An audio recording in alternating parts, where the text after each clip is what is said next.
Tapos, we have to take into consideration ano yung mga nawawala sa inyo, siguro. Oo. Kasi yung hirap naman doon, nasasabihan lang din kaming patients na okay lang yan, higa ka lang. Tiisin mo lang yung pain, tapos parang hindi po hindi yun yung buhay na gusto namin. Diba? Parang death sentence na rin yun, ano? Diba? Parang di kasi solution. Kasi kung alam namin, nahihiga lang kami, friend na lang namin yung kinausap namin, diba? Na parang, friend, ano sa tingin mo? Higa ako tayo. Siyempre sabihin ng friend ko, higa ka lang.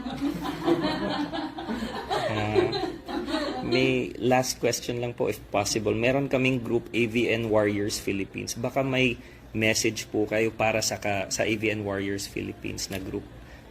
Well, I know it's hard and parang minsan napupunta tayo dun sa posisyon na bakit parang walang masyadong nakikinig, bakit parang walang masyadong may alam.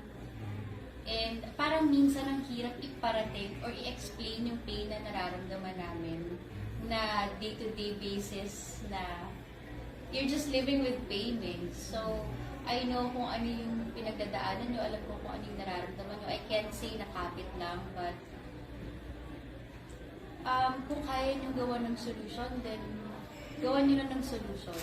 Ang sarap mabuhay now that I am 50% better because nagpa-hip replacement na ako on my left side. I can say na I can't wait na to be 100% all good again. So, kung may solution naman, then paglaban natin kung ano yung sa tingin natin tama para sa katawan natin. Thank you so much. This is actually for today kasi this week is the Philippine Orthopedic Association convention, annual convention. So we did this interview here